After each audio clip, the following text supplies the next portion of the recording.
Hola amigos de Útero y de la Mula, soy Laura Graus y estamos en una nueva mesa para conversar un poco sobre esta semana catastrófica que ha vivido el país gracias en parte a unos audios que han salido desde el teléfono o desde alguna grabadora de la ex asesora de Martín Vizcarra, el presidente Vizcarra, Karen Roca, eh, y que ha provocado que el Congreso de la República haya estado o esté más bien esta semana a punto de vacar al presidente a pesar de todos estos, a pesar de que ha sido evidente y ha sido publicado por IDL Reporteros el tema, eh, las conversaciones del presidente del Congreso, Manuel Merino de Lama, con altos mandos militares, o sea, pidiendo el apoyo previo a una eventual vacancia que más que vacancia es un golpe de Estado.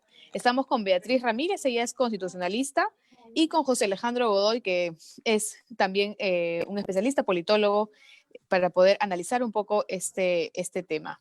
Beatriz, buenas noches. Vamos a comenzar contigo y queremos que nos des una breve explicación del proceso que se va a seguir. En este momento hay dos cosas en el Tribunal Constitucional, una medida cautelar y una demanda de competencias. Y el viernes el Congreso tiene que votar si vaca o no al presidente Vizcarra. Esto y la demanda y la medida cautelar pueden coincidir. ¿Cuáles son los tiempos? ¿Cuál va a ser el proceso si si nos aterrizas un poco sobre esa materia? Hola Laura, hola a todas y a todos, muchas gracias por la invitación. Lo que tenemos es un proceso largo, que generalmente es una competencia la más corta que se ha resuelto, en el que yo tengo memoria es la del año pasado, en el conflicto entre el Congreso y el Ejecutivo, que se resolvió un poco menos de 2 meses, y lo que tú tienes es que en ese marco, ese proceso, tú puedes pedir como una decisión preventiva, eso es una cautelar. Entonces es la posibilidad de que se resuelva algo y se congelen los efectos de una decisión para que no se concrete un eventual daño o algo que haga que ya después la sentencia no te sirva para nada, ¿no? Para eso es un poco que sirve la cautelar. Ahora, en nuestro caso, lo que tenemos es una demanda en la que el Ejecutivo le está planteando al Congreso que en el uso de la competencia parlamentaria, que es poder vacar un presidente, lo está haciendo mal, lo está usando de tal forma que al no estar adecuadamente fundamentado y al estarlo usando como una forma de control político, sin usar las herramientas que para ese canal tú tienes, está afectando las competencias del presidente. Y en ese proceso, varias y varios pensamos que está bien que el tribunal dilucide esto porque es un problema que venimos arrastrando desde el retorno a la democracia. O sea, desde que vivimos en democracia, a un montón de presidentes que hemos tenido, que han sido unas joyitas en nuestra vida, todo el mundo ha querido plantearles vacancias por incapacidad moral, ¿no? Y de hecho, el primer caso que ocasionó que tengamos estos 87 votos y no una votación simple, por ejemplo, es un caso contra Toledo. Es decir, en la época de Toledo, este tema de la incapacidad moral llegó al TC, pero solamente el TC se quedó con el tema de pongan una votación calificada, no pueden vacar un presidente con poquitos votos, necesitan 87 votos. Y el Congreso obediente en el 2004 puso los 87 votos. Pero ahí nos quedamos. Entonces falta como decir en qué caso corresponde, cómo se tiene que usar, si es una forma de control político o no es, ya, todo eso se tiene que dilucidar. El asunto es la cautelar. La cautelar, que es esta decisión preventiva. Es decir, yo creo que sobre el fondo, más allá de quienes defienden al Congreso, hay un mediano consenso de que el tribunal debería pronunciarse sobre el fondo y que debería zanjar el tema. El problema es la cautelar, ¿no? Y ahí hay varias posiciones. Básicamente dos diría para cerrar esta ronda. Algunas personas consideran que la cautelar tiene que resolverse conforme lo ha pedido el Ejecutivo hasta el día jueves, porque el Ejecutivo lo que está pidiendo es que el presidente no vaya, básicamente no se presente el día viernes. Eso dice el texto de la demanda cautelar. Se pide que se congele el procedimiento para que el presidente ya no vaya. Y el tema es que el jueves es pasado mañana, entonces es súper rápido y probablemente eso no pase, ¿no? Yo, sin embargo, creo que la cautelar no está bien planteada en esos términos, sino que la cautelar debería proceder si es que el Congreso obtiene 87 votos y allí debería darse una medida cautelar justo para que si lo vacan, no lo voten de palacio y se quede provisionalmente hasta que se resuelva el conflicto, ¿no? La cautelar. Ya. O sea, para ti la cautelar debió ponerse después de la votación, no antes. O enfocada si la ponías desde ahorita, tenías que enfocarla no en que el presidente no vaya el viernes, sino sino en que si en el voto. había la votación para la vacancia, es decir, si se alcanzaban los 87, no tendría que surgir efecto esa decisión hasta que el tribunal dilucide esto, que por lo Y, menos un mes se va a demorar, ¿no? claro, y se puede plantear otra medida cautelar Sí, en principio sí, debería poderse. con esa votación, claro, si es que sale a favorable, Debería sí podría. poderse y Sí, lo más ok. probable es que además el TC no resuelva hasta el jueves. O sea, los órganos pueden ser rápidos, pero imagínate, hoy día han nombrado ponentes, significa que la magistrada Ledesma con su equipo hoy día no duermen, mañana no duermen, para que mañana en la noche le puedan enviar un proyecto de sentencia a los otros magistrados que tampoco van a dormir porque tendrían que leerlo todo para resolver el jueves, ¿no? Entonces, Claro. no es que no pueda pasar. De hecho, digamos, son servidores y servidoras públicos y tendrían que trabajar un montón, pero digamos que no me parece tan real. Claro. Es muy probable que no se pronuncien hasta el día jueves, ¿no? De hecho, la cautelar en el proceso del año pasado, cuando tuvimos este enfrentamiento en el Congreso de Olaechea y el presidente por la disolución, no se resolvió tampoco tan rapidito, ¿no? La urgencia de ahora es más difícil, es diferente, pero para Y mí, la, digamos, es un sueño claro. que una cautelar se resuelva en tan poquito tiempo, ¿no? Y la demanda de competencias en este caso cabría o sea, ¿de qué serviría una demanda de competencias si el Congreso, en un escenario hipotético, ya votó por vacar a Vizcarra?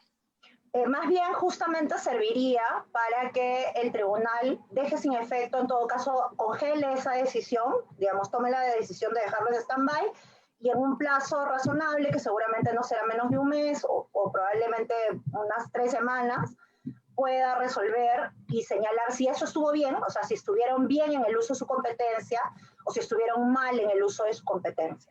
Eso es en el fondo lo que todas y todos, al menos quienes creemos que está planteada la demanda bien, queremos. Que de una vez digan, la incapacidad moral es así, Laura. Donde Claro. dice incapacidad moral, tiene que leerse uno, incapacidad permanente por razones de salud, que es una opción, o que digan, no, donde dice incapacidad moral es incapacidad moral ética, pero se usa solamente cuando no es un delito o no es una infracción a la Constitución, entonces se usa de forma residual, que al menos en mi Claro. posición son como las dos opciones posibles que hay, de lo que el TC podría decir, ¿no? Pero cualquiera de las dos ya sirve, porque ya te ayuda a entender cómo aplicar para que ya no después, Laura, tú me digas, no, es que yo lo interpreto así, y yo te diga, no, yo soy Beatriz y yo lo interpreto Ah, así. ya, sí. Y viene José Alejandro y dice, no, yo lo interpreto así. Entonces, ya el TC siente un parámetro y te dice, este artículo de la Constitución se aplica de tal forma, punto. Ah, ya. Y Ahora, todo el mundo en y una adelante última, ya. claro, y una última pregunta, ya para no seguir, no bombardearte de preguntas. Si este Congreso, si el Tribunal Constitucional aprueba una medida cautelar, un nuevo Tribunal Constitucional y el Congreso se apura y de pronto elige a 4 magistrados de golpe, ellos pueden votar y sacar esa medida cautelar, o sea, o sea, ¿hay esa arma que se puede utilizar? El tema que has planteado tiene que ver con el contexto y lo preocupante que es el proceso de renovación del TC a cargo de este Congreso. En principio ese escenario podría ser improbable porque en la comisión que va a elegir a los miembros del TC recién están aprobando su reglamento y los congresistas y las congresistas más optimistas declararon hace unas semanas que querían enviar, digamos, ya nuevos tribunos y tribunas para octubre. Entonces todavía faltan 2 semanas, entonces probablemente si el TC ve que eso se está apurando, resuelva la causa ya, ¿no? Claro. Porque en casos de trascendencia no deberías dejarlos ahí esperando para la siguiente, ¿no? Por un tema ya hasta de predictibilidad. Yo por lo menos Claro. he señalado que en materia constitucional es importante un principio que antes se llamaba el del juez natural, que no es un lenguaje nada inclusivo, pero si quieres llamarlo con lenguaje inclusivo sería como de justicia predeterminada. Es decir, tiene que haber un órgano que ya conoció tu caso, ese órgano, Laura, es el que tiene que resolver tu caso. En el momento no te pueden cambiar, dices, no, Laura, ya, ¿te acuerdas que te estaba viendo el juez A? No, ya te vamos a poner a la jueza B. Ya, Claro. por un tema de garantías, eso no debería pasarle a ninguna persona que esté litigando cualquier cosa de su vida, ya, menos para decisiones de trascendencia nacional como las de un tribunal, ¿no? Entonces nadie te podría decir, no, pero es que tú vas a tener un juez o una jueza que te da igual, es lo mismo, que no es lo mismo, pues, porque una jueza y un juez han conocido tus argumentos, han visto tus pruebas, han evaluado la situación y no son jueces que están hechos para ti, como el Congreso quiere, no quiere elegir ciertos magistrados para ellos y ellas. Una nueva repartija, pues, ¿no?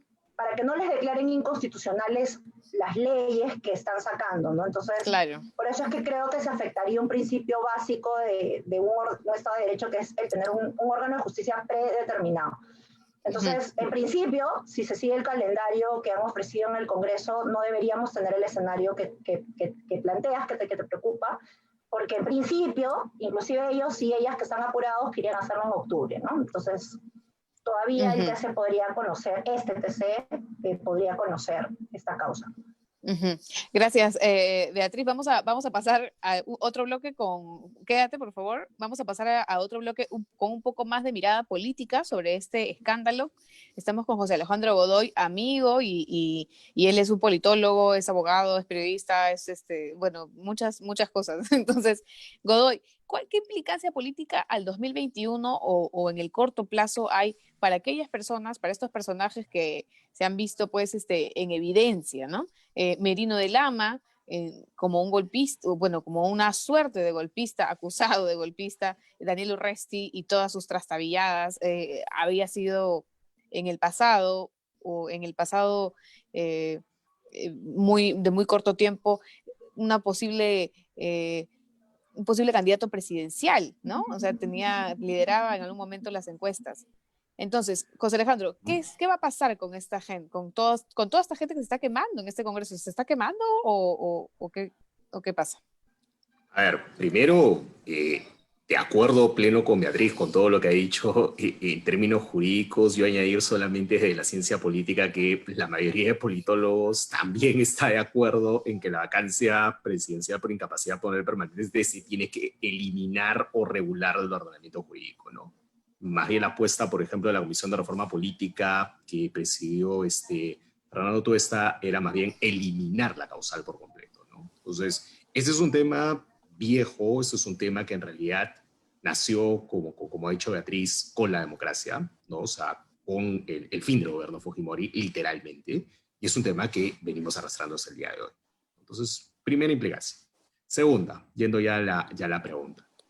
Bueno, Acción Popular, como diría Marcos Cifuentes, el peor partido, sin duda alguna es el gran perdedor de toda esta novela. O sea, el comportamiento absolutamente, por decirlo menos, desatinado del señor Merino, sin duda alguna implica para Acción Popular un deterioro súper grave, porque aquí está el señor Merino, el señor Wibowich, que es el vocero oficial de la bancada, y toda una serie de defensores, como el señor Burga, el vocero alterno de la bancada, que han tenido un comportamiento francamente lamentable. O sea, llamar a los cuarteles, comenzar a convocar gabinete, y verse atrapados además en la mentira, blindados además el día de hoy en el Congreso de la República, sobre todo el señor Merino, sin duda alguna, como conducta y como comportamiento para Acción Popular le representa un costo súper alto, ¿no? Ahora, como comentaba Gustavo Gorriti, digamos, Merino es la cara más evidente y la cara también, yo añadiría, más torpe de un plan mucho mayor en donde los rostros visibles no los estamos viendo. Y yo creo que justamente poner a alguien de las cualidades y calidades de Merino, con todo lo que eso conlleva, básicamente lo incinera a él. Creo que quienes han estado detrás de todo esto, que no creo que sea únicamente el señor Merino, han calculado precisamente que necesitaba un fusible por si todo fallaba. Y bueno, todo le falló, ¿no? ¿Te refieres a que hay un sector, que puede existir un sector en Acción Popular que quiera tomar la presidencia a la fuerza? ¿Eso es lo que, o por lo menos el control de algunas instituciones por la fuerza? No sé si en Acción Popular, yo sí creo que hay un sector muy interesado en que el presidente Vizcarra deje de ser presidente. Por diversos tipos de motivos, desde revanchas políticas, prolongar el mandato de este Congreso, evitar que el caso Lavajato y Cuellos Blancos del Puerto lleguen a buen puerto, valga la redundancia, todos los motivos. Sunedu también, ¿no? SUNEDU, negocios particulares, etcétera, etcétera, etcétera. Entonces, es probable que haya un poco de todo detrás. Entonces, sí, el señor Merino es el principal incinerado político, el señor Urresti va de la mano con él. Creo que el comportamiento de Urresti ya era per se cuestionable, que una persona como él, involucrada en un caso, presuntamente involucrada en un caso de derechos humanos, de violación de derechos humanos, no solamente esté en el Congreso, sino que sea la persona más votada en el Congreso. Eso ya nos dice mucho, pero que además no solamente diga las barbaridades que ha dicho, se desdiga las barbaridades que ha dicho y se mande además con los comentarios homofóbicos con los cuales él ha señalado, claramente lo coloca como lo que realmente siempre fue, ¿no? Una persona que no tiene el más mínimo respeto por los derechos de los demás, ¿no? Entonces, claro. claro. O sea que más o menos es una figura extraña, ¿no? Porque uno llega al Congreso, o sea, candidato presidencial, o sea, persona que quiere ser presidente de la República no debe pisar el Congreso. ¿Eso es una regla ya? Urresti se ha quemado, Claro, ¿no? claro, lo que pasa es que todo el mundo decía, ok, Keiko Fujimori no se quemó cuando fue al Congreso, porque prácticamente no hizo nada en el Congreso, ni se sintió que estuvo en el Congreso, entonces, ya, o sea, digamos, si Keiko pudo, pues cualquiera puede, pero en realidad el Congreso es un gran incinerador, y muchas personas dijimos, no solamente alertamos sobre las agendas de Urresti, sino también dijimos, Urresti se está jugando demasiado al ir a un Congreso que lo va a desgastar en un año. Entonces, yo creo que a esta altura del partido, Urresti, Luna, probablemente alguna conocida emisora de nombre exitoso estarán revaluando quién va a ser el candidato presidencial de ese grupo político. Entonces, claro. en verdad, la quemazón es Urresti y la otra quemazón complicada es la de Acuña, ¿no? Porque Acuña ha entrado, ha salido de este juego, sus congresistas están en las mismas, tiene al presidente de la Comisión de Constitución, que es una persona cuestionable y cuestionada por donde se le mire, que es el señor Chejade, y vamos, más allá de si el señor Acuña quiere o no quiere ser presidente, hay las versiones que en realidad va a postular a Beatriz Merino para tener una cara más amable en el Congreso, en la presidencia de la República, y él ir en la plancha nomás, pero igual va a terminar quemando cualquier posibilidad de APP, ¿no? El comportamiento de muchos líderes políticos en todo esto ha sido una vergüenza, ¿no? Y ahí nomás el señor Forsyth, ¿no? Claro. Con toda una serie de ambigüedades muy claras, muy evidentes, que recién 2 días después se pronunció en contra de la vacancia. Entonces, esta crisis en donde el presidente Vizcarra tiene un cierto grado de responsabilidad por mantener un entorno tan chambón, tan absolutamente de baja estofa, donde en lugar de dedicarse a trabajar sobre la pandemia, han dedicado a sacarse los trapitos al aire, los cuchillos largos y grabarse, pero en realidad lo que ha terminado es demoliéndose por lo menos un par de candidaturas presidenciales y debilitando por lo menos otro par. Claro. Bueno, en septiembre pasan cosas, ¿no? Volvamos a Beatriz y justo quería yo profundizar un poco más en lo que decías, ¿no? En que el Tribunal Constitucional, con esta medida cautelar y más bien con la demanda de competencias sobre la aplicación de una vacancia presidencial, se puede marcar nuevamente jurisprudencia para definir de una vez, porque hay una evidente fragilidad de la figura presidencial, ¿correcto, Beatriz? Tal cual, Laura. De hecho, nosotros somos un sistema que cuando tú vas a la Facultad de Derecho te dicen que es un sistema presidencial. Es decir, que busca darle cierto nivel de garantías a quien ejerce la presidencia y que regula una serie de mecanismos de control político. Y por eso en nuestra Constitución hay un artículo que dice que el presidente no puede sacarlo salvo por unas causales muy concretas, ¿no? Y que además si comete una infracción a la Constitución también tienes un procedimiento establecido. Y el presidente a su vez no puede cerrar el Congreso salvo que le niegue la confianza 2 veces, ¿no? Entonces eso está hecho como para que pase esto, ¿no? Como para que haya un equilibrio, una cierta balanza entre el poder público del Ejecutivo y el poder del Congreso. Esa es un poco la idea. Sin embargo, ese articulito que nosotros tenemos de la vacancia, en general, cuando tú lees un poco a los compañeros constitucionalistas que han investigado esto, ellos lo que han encontrado es que esto siempre se pensó como un tema objetivo. Por ejemplo, yo, Beatriz, estoy enferma y tengo una incapacidad permanente, física o mental, por razones de salud. Entonces ya no puedo seguir trabajando, ¿no? Entonces ya, me tienes que vacar. Es objetivo que yo estoy mal. O, por ejemplo, ya, pero yo fallezco, ¿no? Ya. Obviamente me tienes que cambiar, ¿no? Obvio.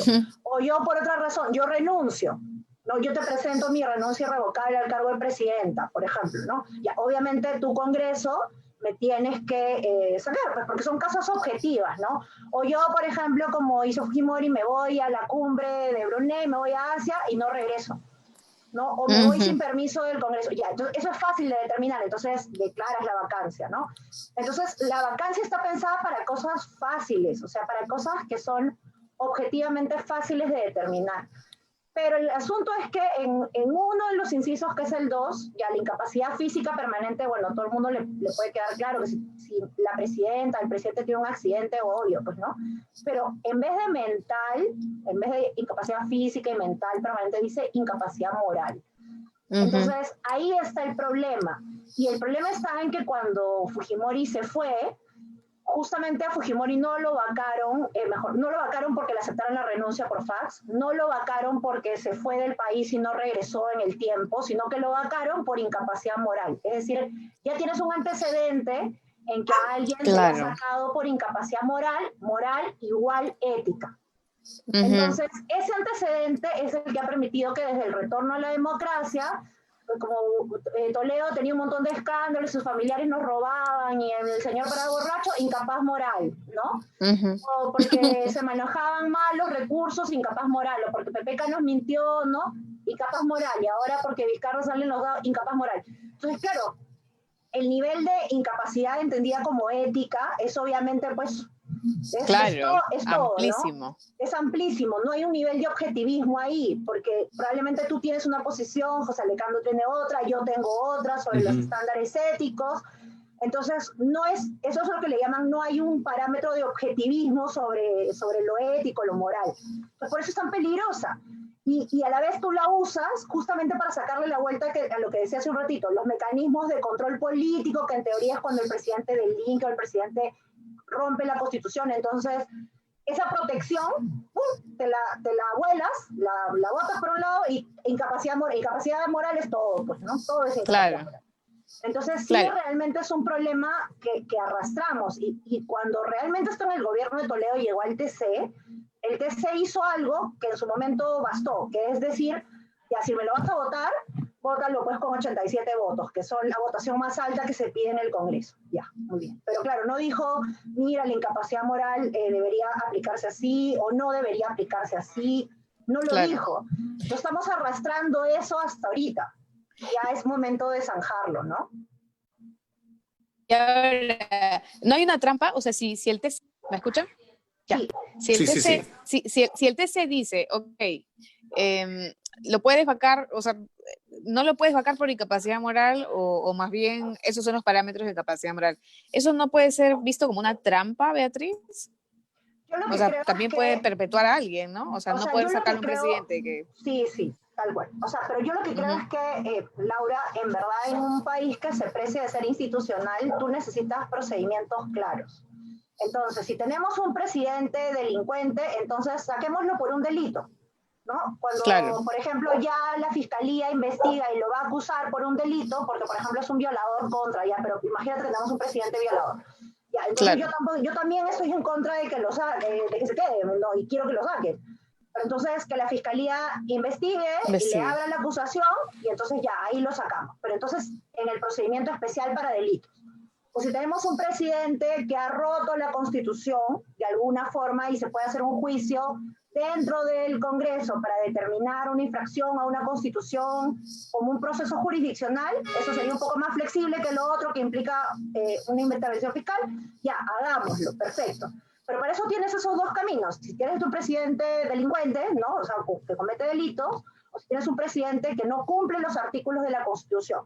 Entonces, eso de no cumplir los artículos de la Constitución justamente lo procesa de manera política el Congreso. Muy bien, que lo hagan, pero eso no es express, eso es un procedimiento jurisdiccional, pero ahí se bajarían pues la vacancia express, que es lo que ha estado pasando en Tal cual, eso es un poco lo que decimos algunas personas, ¿no? O sea, digamos, la mayoría de personas que leemos a los que han estudiado, porque no es que yo haya escrito sobre esto, sino que he puesto a leer a los compañeros que se han escrito, pues, ¿no? Y ellos lo que plantean es eso. Si tú tienes esta figura tienes que usarla súper residual. Claro. Para cuando no hay una cosa u otra cosa. Esos casos serán los menos. Entonces, en verdad, infracción a la Constitución me parece que es lo suficientemente amplio como para que ingrese. Entonces, no será express, tendrá que seguir una serie de reglas, ¿no? Claro. Mi opinión es que lo mejor sería que el tribunal diga, estimadas ciudadanas y ciudadanos del Perú, donde dice incapacidad física y moral permanente, debe entenderse incapacidad permanente por razones de salud. Salud física o salud mental, pero incapacidad permanente por razones de salud. Mi opinión es que esa es la mejor lectura, pero quien lo va a decidir es el Tribunal Constitucional, porque el Tribunal Constitucional es ese conjunto de personas, la mayoría hombres y ahora felizmente solamente una mujer, que deciden el sentido constitucional de una norma, ¿no? Claro. Bueno, José Alejandro, gracias, Beatriz, José Alejandro. Y ahora, en la encuesta de Ipsos, la reciente encuesta de Ipsos nos dice que Vizcarra tiene una alta aprobación y al contrario, Merino de Lama ha bajado muchos puntos, ¿no? Ha descendido bastante porcentaje. Lo que no sé es que si esto todavía expresa el grueso del impacto de este escándalo, ¿no? El escándalo por esta vacancia express. No por los audios, sino por la vacancia. Bueno, es muy claro, ¿no? Lo que dicen las encuestas es, en el caso del presidente Vizcarra, la mayoría de personas considera que por lo menos hay una falta, pero que la falta no es tan grave como para vacar, ¿no? O sea, no están diciendo que el presidente Vizcarra es completamente inocente, sino que acá hay algo que se tiene que investigar, pero eso tiene que hacerse después de que acabe su mandato, ¿no? Una primera cuestión. Segundo lugar, Vizcarra baja un cacho, pero está dentro del margen de error. O sea, básicamente podríamos decir, mantiene su popularidad, ¿no? O sea, prácticamente el escándalo no lo ha afectado tanto. Y creo que no lo ha afectado tanto por dos motivos. Uno, porque lo más importante de los audios, que es la posible implicancia de un presunto encubrimiento sobre todo este caso de Richard Swing, ha aparecido, y ahí el primer error político del señor Alarcón, toda una serie de audios que se concentraban en chismografía barata, dimes y diretes dentro del Palacio de Gobierno, incluso alusiones a la vida personal del presidente de la República que a nadie deberían interesarnos, ¿no? Entonces, si tú metes todo ese paquete y lo único que te queda es lo otro, que no deja de ser investigable, pero claro, la gente dice, acá hay una cosa que está complicada. Lo segundo es el tema de las metidas de pata del señor Merino, ¿no? Llamar a las Fuerzas Armadas y esperar que los comandantes generales se comporten como en 1970, ¿no? Que te valga un golpe de antemano, ¿no? Más bien lo que ha quedado claro es que los militares han cambiado su posición, felizmente, respecto de la posibilidad de involucrarse en política. Una primera cuestión. La segunda cuestión, comenzar a llamar nombres para gabinete y encima llamar a uno de los actuales ministros, ¿no? O sea, piensa que todos los ministros del presidente Vizcarra lo van a traicionar. O sea, es franca, o sea, de una absoluta ingenuidad, falta de inteligencia y falta de visión política. O sea, o sea, no solamente en manos de quien hubiera estado la presidencia de la República, porque vamos, el señor Merino es el siguiente en la línea de sucesión. Y el hecho de que tome decisiones de este tipo nos da un indicador de en manos de quién caeríamos si es que finalmente el presidente lo vaca. O si el presidente fallece o le ocurre alguna de las causales de vacancia que viene explicado Beatriz hace un ratito, ¿no? Entonces, eso te da también un indicador. Y del otro lado, claro, que lo que pasa, con todas las cosas que hace el Congreso ahora, en las últimas semanas, sumado a todo este incidente, y bueno, todo el peso lo está cargando Merino. Y Merino ha vuelto a las mismas excusas de Salgado, de Galarreta, de Olechea, ¿no? La prensa nos quiere demoler, nos están haciendo un mal trabajo, nos están haciendo una contracampaña, ¿no? Que es lo que dicen todos los presidentes del Congreso cada vez que están en problemas. Entonces, creo yo que Claro. el señor Merino no está leyendo adecuadamente el panorama, pero además de eso, creo que va a ser necesaria una investigación mayor, porque aquí el señor Merino y el señor Alarcón no son caras visibles de todo esto, pero es claro. necesario e importante,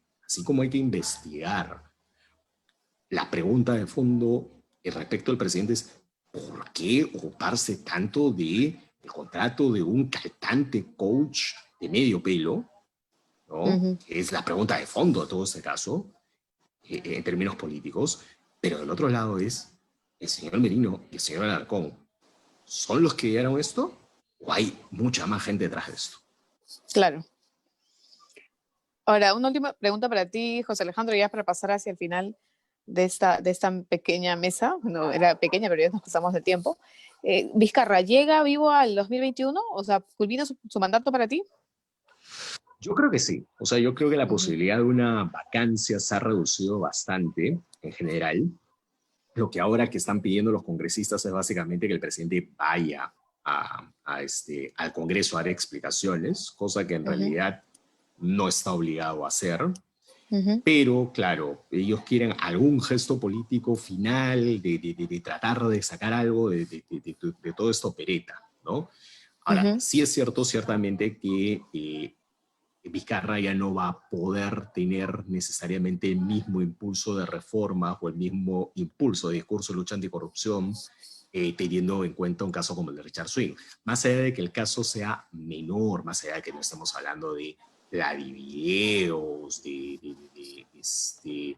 o narcoindultos, o colegios emblemáticos, o lavajato, sin duda alguna, más allá de que el caso no revista esa gravedad, sí es cierto que por lo menos el manejo político que él ha tenido él mismo ha sido tan desastroso que de todas maneras en algo empaña su presidencia. Bacán. Listo. Yo quería terminar. Gracias, Beatriz. Gracias por tu larga, amplia y bastante didáctica explicación sobre los temas legales que son un poco difíciles de entender para nosotros, ¿no? Para los periodistas, para las personas que estamos, somos de a pie, digamos, no somos abogados. Gracias, Godoy, por esa claridad en el análisis. Y bueno, yo quería terminar esta mesa haciendo... quería hacer un breve, muy breve, quiero condenar un poco el discurso, condenar un poco no, condenar el discurso de homofobia, ¿no? En realidad es una homofobia disfrazada de crítica al gobierno en el marco de esta crisis por los audios difundidos en el Congreso y grabados por la señorita Karen Roca. Bueno, lo que ha dicho Urresti, lo que ha dicho Cecilia García, o más bien lo que ha difundido en su TikTok la congresista Cecilia García, que también es de la bancada Telesub, la bancada Podemos de los Luna, y del conductor de televisión, ahora en Willax, Philip Butters, ¿no? Los tres y posiblemente mucha más gente han coincidido una conjetura, ¿no? Realizada por la señora Miriam Morales en uno de los audios con Karen Roca. Es lamentable y ese es el nivel del Congreso que tenemos, ¿no? Difundir chismes que no son noticia, ¿no? Así que, y además condenando, disfrazando una crítica al gobierno de homofobia, ¿no? Perdón, al revés, disfrazando de homofobia una crítica al gobierno. Criticar al gobierno está bien, pero discriminar este discurso de odio subrepticio no está bien, ¿no? De eso no se trata. Así que ya estamos en el siglo XXI, por favor reaccionen, ¿no? Sobre todo los congresistas, porque con Butters ya no hay remedio, ¿no? Felizmente solamente está en Willax. Muchísimas gracias a los dos y bueno, eso es todo. Gracias, Carlos. Gracias a todos los amigos de Útero y de La Mula y estaremos próximamente en una nueva mesa mulera, siempre por aquí y posiblemente más temprano tal vez. Hasta luego.